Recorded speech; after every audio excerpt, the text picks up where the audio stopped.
கர்த்தருடைய பரிசுத்த நாமத்திற்கு மகிமை உண்டாவதாக.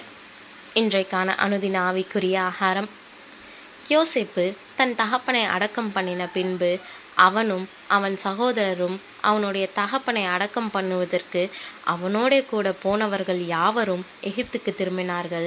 தங்கள் தகப்பன் மரணமடைந்ததை யோசேப்பின் சகோதரர் கண்டு, ஒருவேளை யோசேப்பு நம்மை பகைத்து நாம் அவனுக்கு செய்த எல்லா பொல்லாங்குக்காகவும் நமக்கு சரிக்கு சரி கட்டுவான் என்று சொல்லி யோசேப்பினிடத்தில் ஆள் அனுப்பி, உம்முடைய சகோதரர் உமக்கு பொல்லாங்கு செய்திருந்தாலும் அவர்கள் செய்த துரோகத்தையும் பாதகத்தையும் நீர் தயவு செய்து மன்னிக்க வேண்டும் என்று உம்முடைய தகப்பனார் மரணமடையும் முன்னே உமக்கு சொல்லும்படி கட்டளையிட்டார்.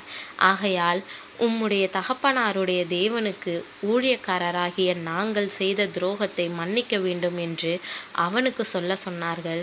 அவர்கள் அதை யோசேப்புக்கு சொன்னபோது அவன் அழுதான்னு ஆதியாகமம் 50:14-17 வரை உள்ள வசனங்களில் நாம் வாசிக்கிறோம்.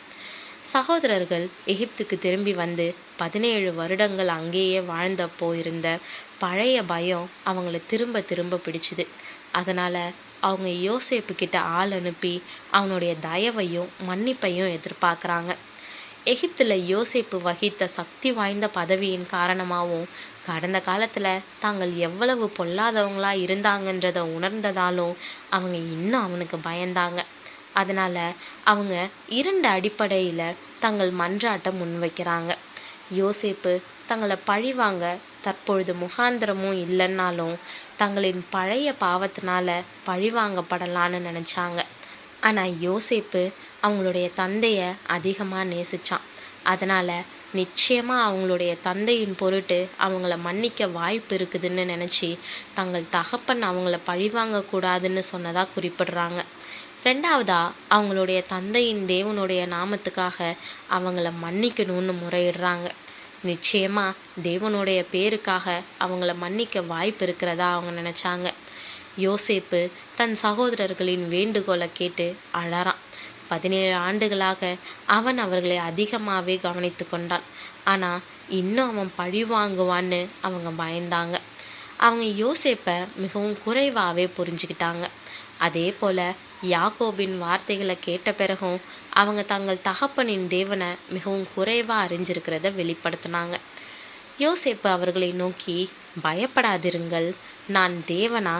நீங்கள் எனக்கு தீமை செய்ய நினைத்தீர்கள். தேவனோ இப்பொழுது நடந்து வருகிறபடியே வெகு ஜனங்களை உயிரோடே காக்கும்படிக்கு அதை நன்மையாக முடிய பண்ணினார்.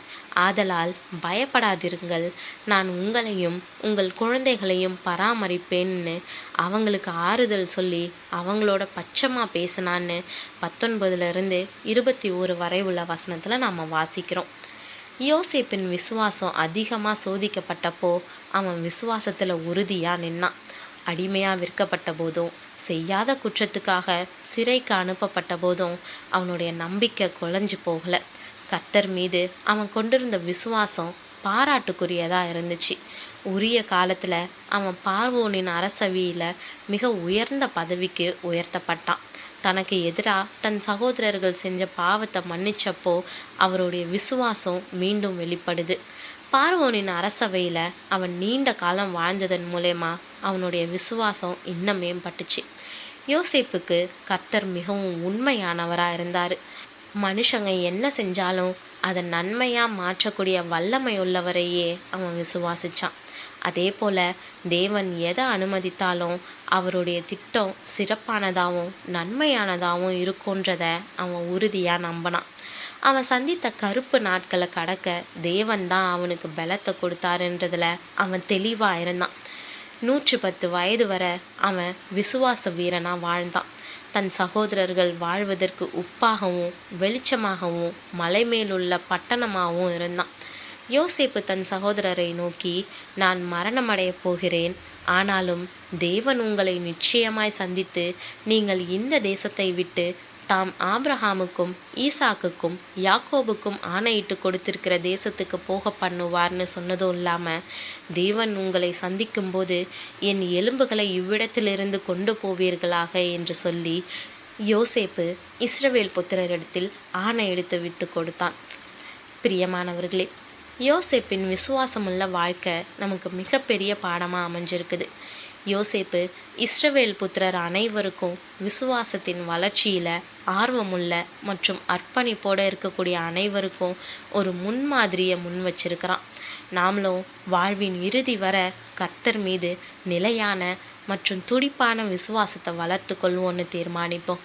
எத்தனை பாடுகள் வந்தாலும், நம்மையே இழக்கக்கூடிய நிலை வந்தாலும் விசுவாசத்தில் நிலச்சிருப்போம். என்ன வந்தாலும் நம்புவேன், என் தேவன் நன்மை செய்வாருன்னு.